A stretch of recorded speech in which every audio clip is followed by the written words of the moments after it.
Greetings, everyone, and welcome to the latest edition of Sportico Live. Today, we are focused on betting on the rise.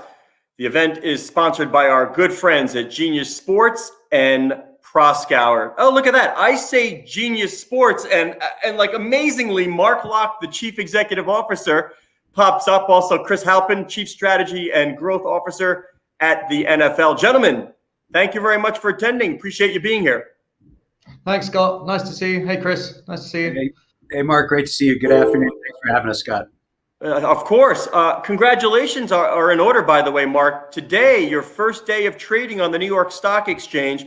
I'm curious, are you like frantically refreshing a browser to see where your stock is at any moment?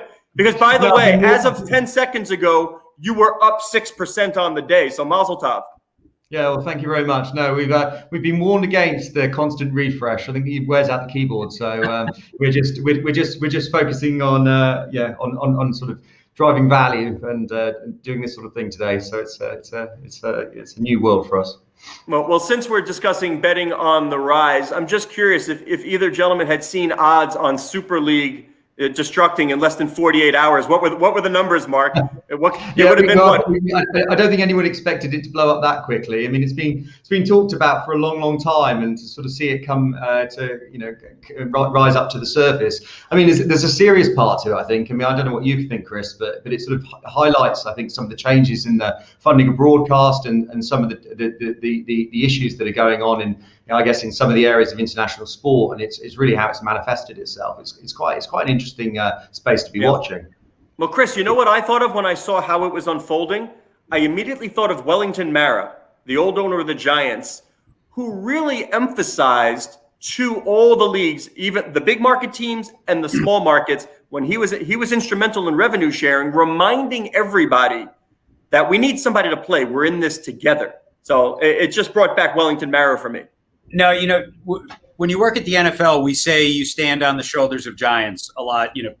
As successful as the league is, we're just humble contributors to it. But Wellington Mara, Lamar Hunt, Rooney's, McCaskey's, they drove the alignment and the revenue sharing model, which is why some of our most successful teams are in some of our smallest markets, like a Green Bay, a Pittsburgh, a Kansas City, and how popular those teams are. So, I think there's certain trends that in broader sport that the Super League represents, to Mark's point, that are inexorable and going to only continue, whether it's in college, pro, et cetera. And then there's European specific dynamics and fan bases that are very specific to that situation.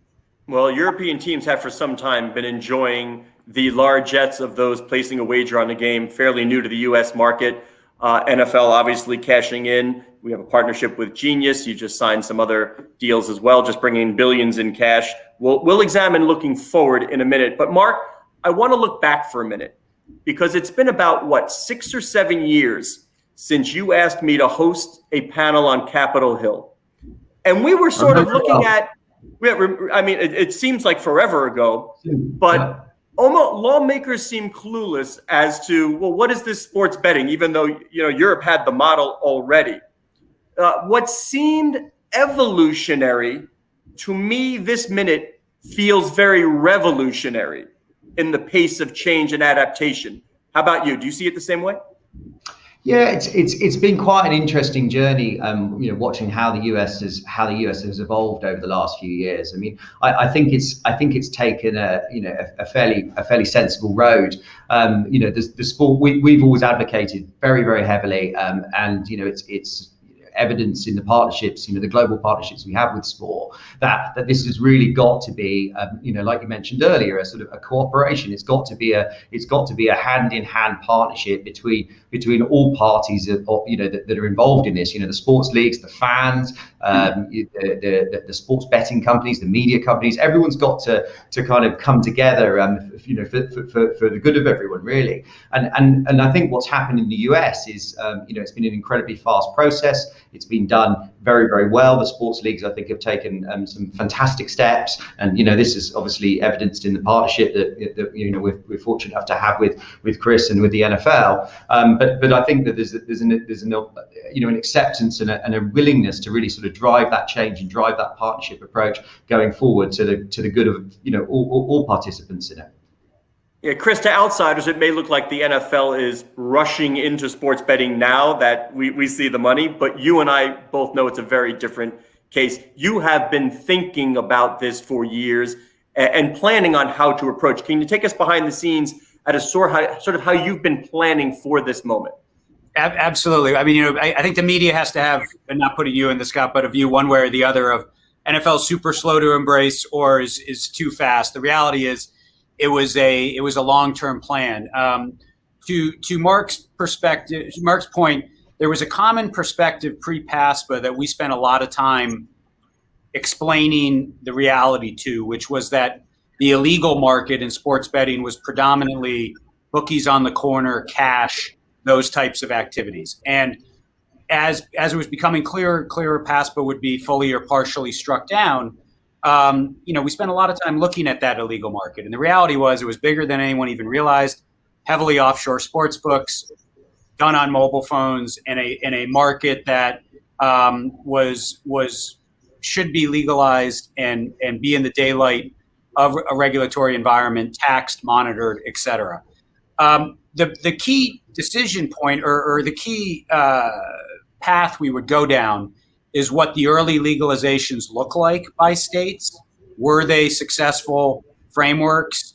Did they protect consumers, protect the integrity of the game, have clear and transparent markets?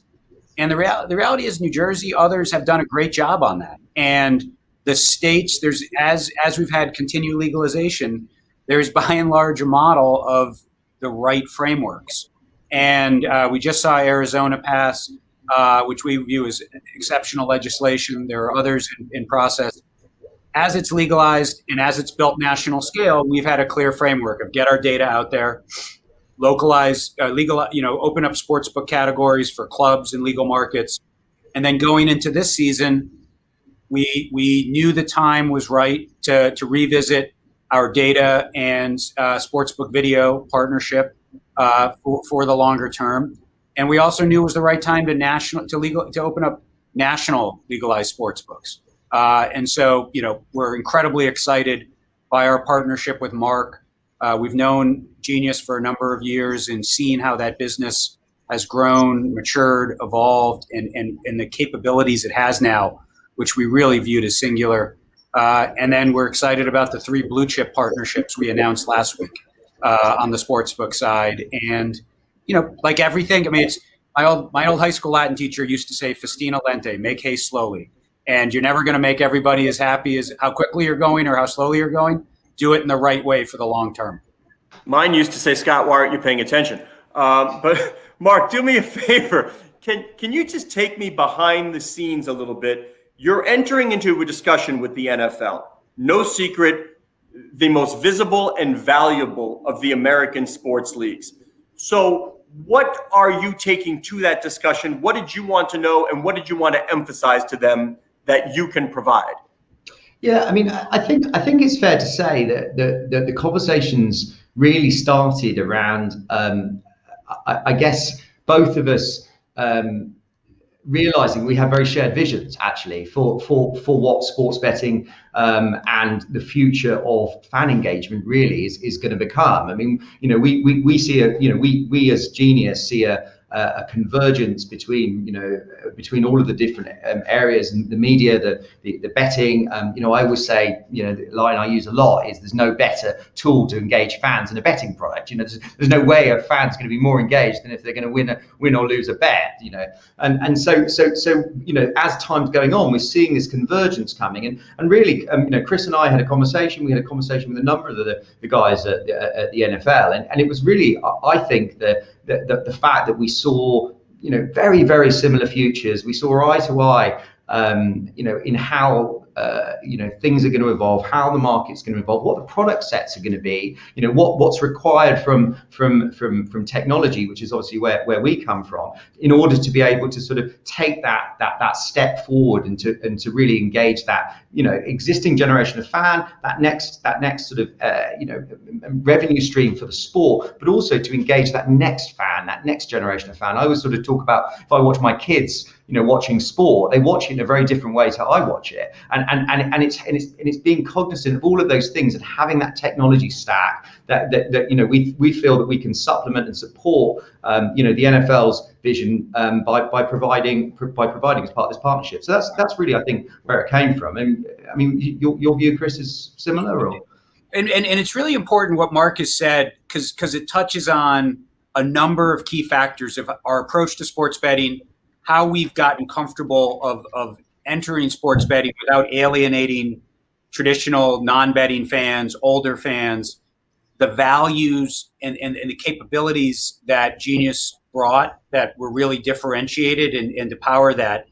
It's very connected. So one of the key, we did this through our own fan research, we did a lot of research as PASPA was being struck down and attracted. But basically, go back 2018-19, 20% of our fans said they were frequent sports. This is 21 plus frequent sports bettors today, as of then, which would have been over just 20%. That's it. Well, we have 186 million fans in the United States. So, and it's great. You talk to people have different views of that. Everyone who bets views it as way bigger. Everyone who doesn't bet views it as way smaller. That's sort of myopia of the market. But our frequent sports bettors. So think of it in that sense, which was almost overwhelmingly illegal. At that point, that group is 21 to 40-year-old men, 75% male, digitally savvy. You then have casual bettors and aspiring bettors, which are about 30% of our adult base. So those are people who do Calcuttas, do survivor pools, are not placing regular bets, or if it was legal, would bet on sports in some way. You've then got indifference, and then you had active rejectors that were about 20%, overwhelmingly older and female. We have the most female fan base of any major sport, but those are the dynamics. When you go across that, sports betting and what sports betting is, especially on a mobile phone, is a digital acquisition and re-engagement business. It is getting somebody to download an app on a phone, create a deposit, place a bet, and then go back to it, versus potentially other sports books on their phone or getting acquired by somebody else or lapsing. It's in all those dynamics, digital opt-in services that are targeted through data and have really strong product engagement capabilities with content, with media linked, and faster data for more live betting, more experiences, serving the better element and the aspiring, and avoiding the traditional or older fan who just wants their CBS game without sports betting showing up. They don't want Nance and Romo. That's the balance. But Genius's capabilities across data, video, media, marketing were truly distinguished there, and are a key element of serving all our fan base going forward. Gentlemen, how much money are we talking about? We see the estimates. I mean, JP Morgan, I think today put out a report that maybe $9 billion, and that's without some big states online. Surely you both have done the calculations. What do you think a mature betting market in the U.S. is worth? So we've had our own model that we developed and really went on a state by state basis, looking at existing gaming behaviors, et cetera. The part that, if I was a public investor on this, the caveat of whether or not it includes major states is a gigantic swing factor. It is hard to overstate, and it's almost, you have to do a Monte Carlo simulation of what these markets look like. Of, do you get California? Do you get California with good online? Texas, Florida, what does New York online look like? And then you have the ones that have legalized and the rest. That is a just huge swing in the overall GGR of the US, and is so different than European comparables, UK comparables, where it's all legal. It's just how they happen to do it country by country. We gravitated in 2018-19 to a base case of about 6 to 7 billion of GGR in 2023. I think we'll end up pretty close to that as a market, but through a whole bunch of different dynamics getting there, where states that legalized are slower to ramp up. A lot of the early states were super fast into market. New Jersey knew how to do it. These other states, especially those with no gaming infrastructure, legalize, and then it takes a year to figure out how to do it. But In terms of gross gaming revenue, you're gonna especially with New York Online happening in some form and likelihood of getting, Texas, Florida, California. I mean, you can definitely see a $10 billion GGR in the mid, next decade. Mark, you referenced your kids. Let me reference mine, as I often do. If you listen to the podcast, everybody knows that I use my soon-to-be 12-year-old son as a focus group of one, and he's got this in his hand at all times, and he loves the Xbox. You know what he's never done? And Chris, you let me know if you're okay with this, because it's going to segue into sort of the innovation lab idea that you have with Genius. He does not sit on the couch with me on Sunday and watch a football game. He just can't do it, doesn't want to do it. And this is no knock on the NFL. You can put any of the 4 major U.S. sports, and he'll say, this is boring. I just want to clarify. The Innovation Lab is not focused on forcing young children.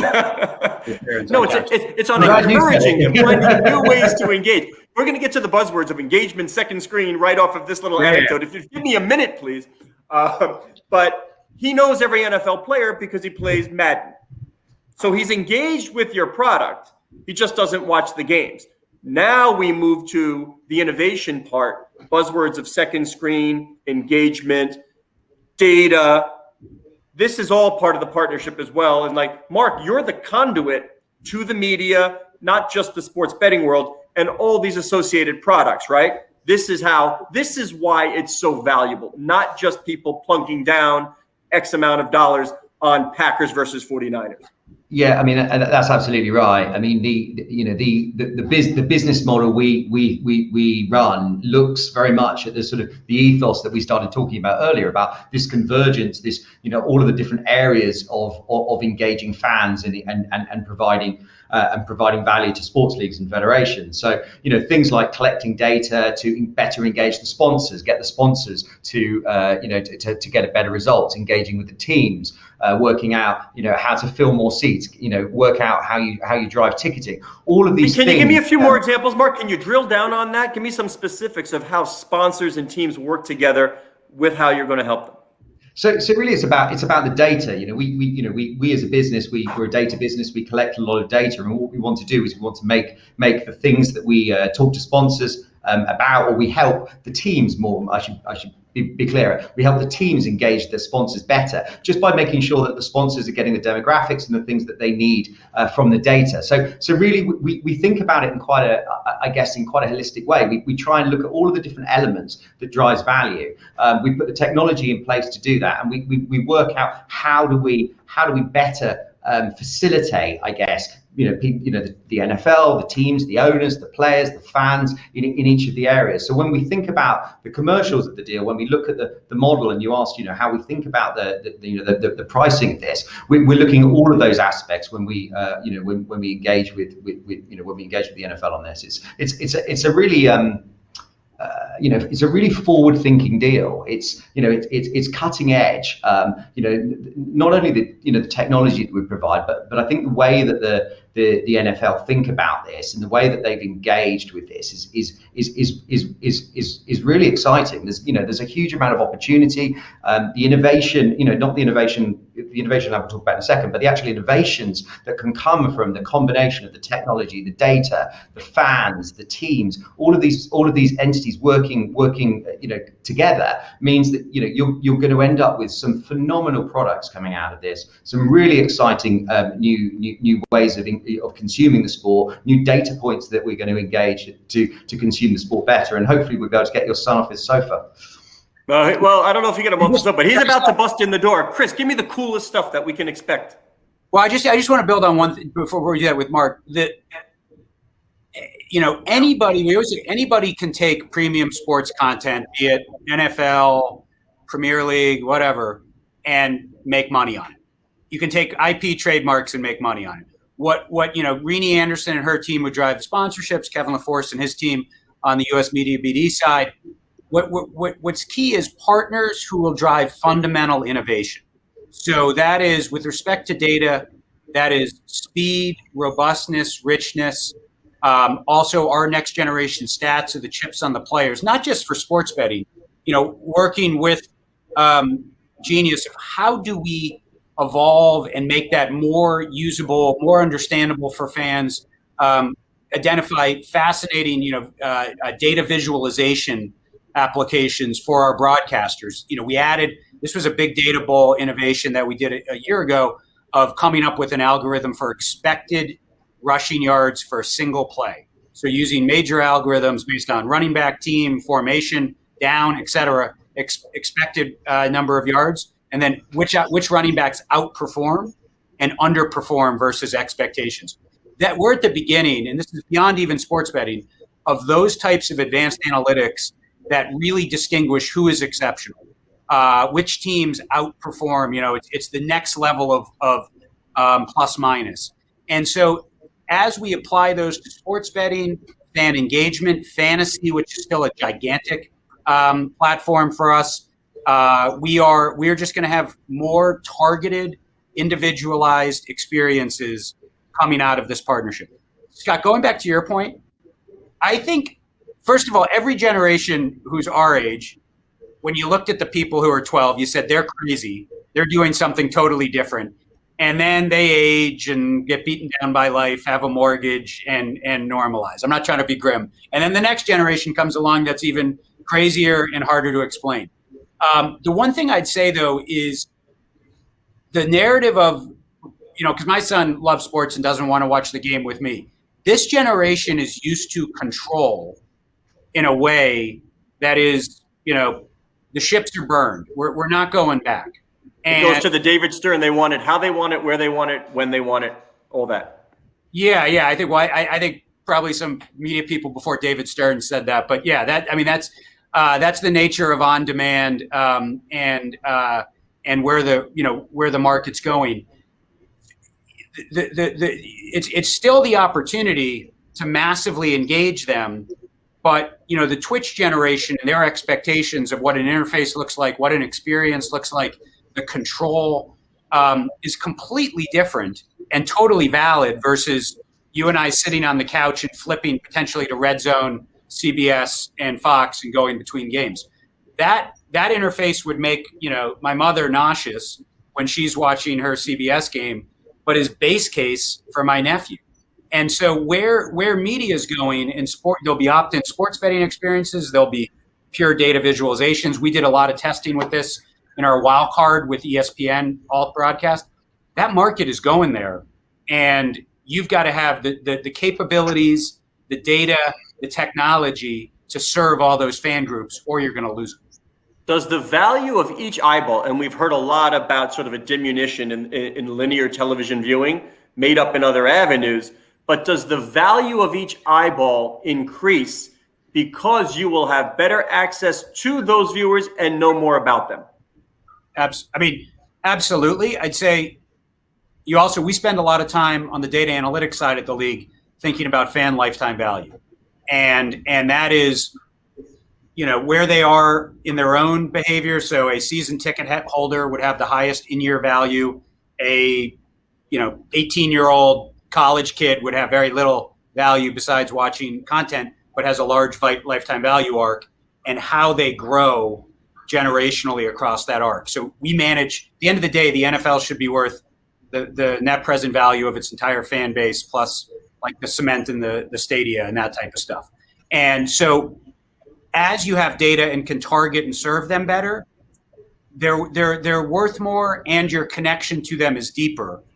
But you've got to have the services and experiences to be able to serve them. That's the magic of this partnership and of building the capabilities. But Mark, I don't know how you would think about that. Yeah, no, I agree with absolutely everything you said. I think the key words are control and personalization. That's really where I think, and I think we all think the market's going. If you can provide the technology stacks that allow people to have the control that they want over their experience, and you provide the data sets that allow you to personalize that to the audience, then absolutely, the value of those eyeballs goes up, and the fans get better experience, the sponsors get better returns, everyone's happy, and I think that's really the key here. You're looking to feed the ecosystem with smart data, smart technology, smart solutions, so that everyone wins. And one other point is, I totally agree. One other point to emphasize is we're focused on doing sports betting the best of any league property globally for the long term. And, as PASPA was getting struck down, we had a lot of conversations with Premier League, rugby, Australian partners, cricket, et cetera, and the governing bodies and regulators in those markets. And it's like a lot of things where they're almost overly willing to share the scars of their learning. And there's a key element of overproliferation, of overwhelming consumers, of maintaining robust, responsible gaming programs, which we've been supporters of for years, but we're going to need to continue to evolve, especially on a state-by-state basis as this rolls out, that you've got to have balance in how this is done. And, integrity monitoring is a key part of the Genius partnership. All these elements you have to get right. Maintain integrity of the game, engage the right fans in the right ways, and also avoid, over proliferation, hitting young audiences, hitting non-betting audiences. Be targeted in how you do that to have the right model for the long term, because it is rising. It's always going to grow. Think of the long-term health of this opportunity.